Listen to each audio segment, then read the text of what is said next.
I'm Adam Collins. This is the outside view for Women's Cricket Zone. We keep saying it day in, day out through this T20 World Cup. What a fantastic tournament it is turning into. Storylines every single day. And today at Group A in Canberra and in Melbourne, plenty more again. Now, who was watching the finale of the India-New Zealand game thinking, Amelia Kerr's going to do this? She's never really delivered with the bat on the global stage before. Yes, a double hundred to her name, a world record against Ireland, but on the biggest stage, at the World Cups, in high-profile bilateral series, Kerr has sometimes been found wanting with bat in hand despite her abundant talent. But today, when she walked out there, when all seemed more or less lost for New Zealand in pursuit of 134 for what would have been an unlikely victory, she just exploded. The last couple of overs, she found a way to succeed against Radha Yadav, striking 18 runs from the 19th over, leaving 15 for the final over. And when that first ball of the 20th of Shikapandi got through the legs and went for four, I think we're all thinking we have a boil over here. It could be one of the great World Cup finishes. In the end, Shikapandi landed her Yorkers, got to the other end. Kerr was left at the non-striker's end on 36 not out in just 19 balls, but really got herself into the competition.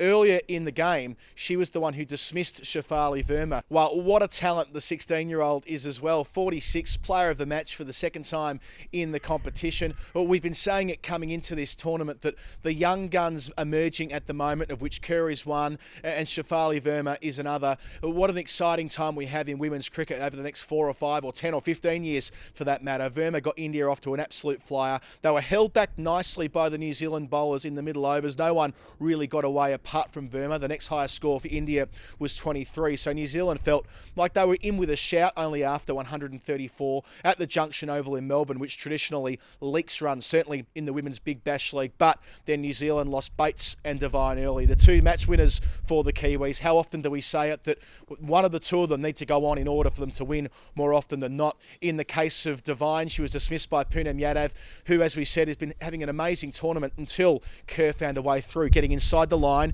and whipping it over short fine leg. I wonder whether we'll see that deployed through the back end of the tournament. But with Devine and Bates just making 20 runs between them, they had to find another way to the finish line. They know the way through to the semi-finals is very straightforward. If they beat Australia in the final group game on Monday at the Junction Oval for them, they're through.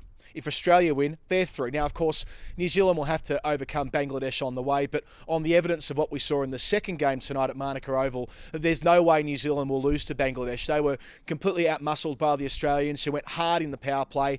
They elected to bat when winning the toss. Elisa Healy, who was out of sorts in the try series, made runs against India in the competition opener here, but failed against Sri Lanka. She blasted them everywhere. She said in the post-game commentary that they knew they were going to cop plenty of slow bowling off the top from Bangladesh. They trained to find a way to take them down, and the way that she and Beth Mooney did it, who put on 151 for the first wicket, if you don't mind, was going straight and long over the bowler's head by using their feet. So they both danced wonderfully. Healy made 83 from 56 balls. Mooney was 81 not out from 59 balls when the innings concluded with Australia making 189 for one. Ash Gardner, 22 not out off 9 balls at the end, was the cream on the cake. So they've got their mojo back with the bat. In terms of how they defended that monstrous total, as so often what we see with lower ranked sides like Bangladesh is they're just overwhelmed. They never really stood a chance. There were early wickets in the power play and they spluttered their way through to the end. They were 103 for 9 when their innings finished after 20 overs. So Australia walk out 86-run victors in the nation's capital. So for Australia, they get the break. They don't play on Saturday. They get the rest in terms of what will happen in Group A at Melbourne when Bangladesh play New Zealand and India play Sri Lanka, which is essentially a dead rubber now that India have secured formally their spot in the semi-finals. It was almost certain before today, but beating New Zealand makes it absolutely clear cut. They'll be in the final four. So it'll move to that final day at the Junction Oval in Melbourne between New Zealand and Australia, and the winner of that will go through to the semi-finals with India. It's a tantalising contest. The Trans-Tasman, the Rose Bowl they play for each year, they know each other's sides back to front. Because of the Women's Big Bash League, the best players from New Zealand are routinely playing in Australia. They've got so much experience against each other. Australia have finally found a way through with the bat after struggling in their first 2 games, Rachel Haynes notwithstanding. And as for New Zealand, as I say, they might have lost today, but the fact they got so close, having not had their big match winners fire, and Amelia Kerr kind of getting herself into the tournament with both ball and bat, I think speaks volumes about where they're at as a side right now. They came into this without the expectations they've carried on their shoulders in previous tournaments as well. It's a tantalising contest, as I said before. So tomorrow we revert back to Pool B, where the situation is a bit more fluid. More teams can make it through to the semi-final round.